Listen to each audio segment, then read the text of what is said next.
Hello' বন্ধুসকল, মোৰ নতুন ভিডিঅ'লৈ আপোনালোকক স্বাগতম জনাইছোঁ। মই আহিছোঁ সৰভোগৰ বৰনগৰত ফায়াৰ ব্ৰিগেডৰ গাতে লাগি থকা এটা শিৱ মন্দিৰলৈ আহিছোঁ। বোলক ভিতৰত কি আছে চাওঁ, ভিডিঅ'টো আৰম্ভ কৰোঁ।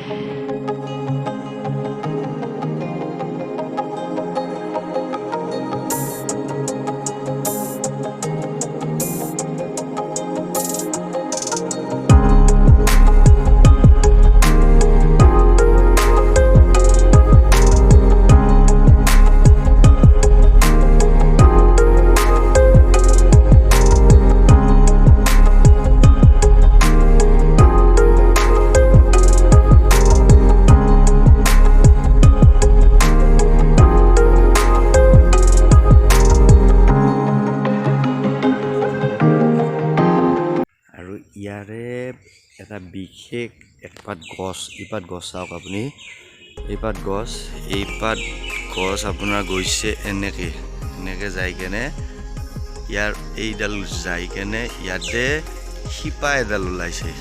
এই গছপাতৰ এইপাত যে গছ আচলতে এইফালেদি এপাত সৰু শিপা ওলাই কেনে ইমান ডাঙৰ হৈছে। চাওক ইয়াতে জইন আছে, গেটৰ নিচিনা হৈ গৈছে, জইন হৈ গৈছে।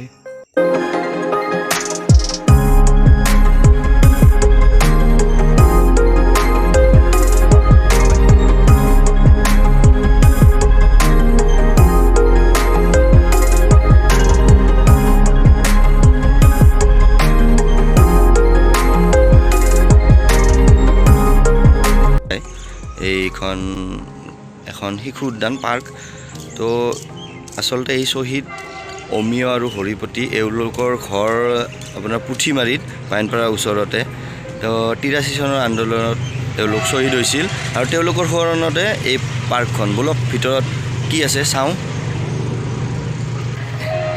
ইয়াতে টিকেট কিমান? 10 টকা নহয়? 10 টকা, যিমান টাইম থাকে আৰু প্ৰব্লেম নাই। 3 ঘণ্টা, 3 ঘণ্টা 10 টকা, 3 ঘণ্টা। তো ইয়াতে আপোনালোকে আহিলে 10 টকাত 3 ঘণ্টা থাকিব পাৰিব, 3 ঘণ্টাত থাকিব পাৰিব। আৰু এইখন ব্ৰিজ আছে ইয়াতে।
তেতিয়াহ'লে আপোনালোকে আহিব মোটামুটি ধৰক মানে বেলি দুবাৰ পিছত আহিব। আহিলেও মানে মানুহ হয় বুলি কৈছে ইয়াতে, কিন্তু এতিয়া মানুহ নাই তেনেকুৱা তথাপিতো আছে আৰু 10জন 15জনমান আছে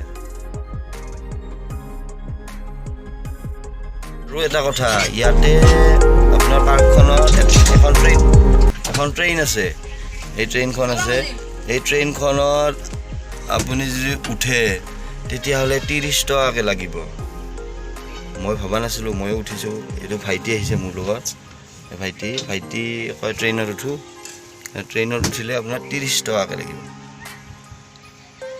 গতিকে আহিলে আপোনালোকে ঘপককৈ উঠি নিদিব 30 টকাটো দি কেনেহে উঠিব আমাৰ ভাইটিয়ে ট্ৰেইনত উঠিছে এয়া ট্ৰেইন আৰু ইফালে আপোনাৰ ডাইনাছৰটো দেখিছে নহয় ডাইনাছৰৰ পিছফালে অৰিজিনেল ট্ৰেইন যায়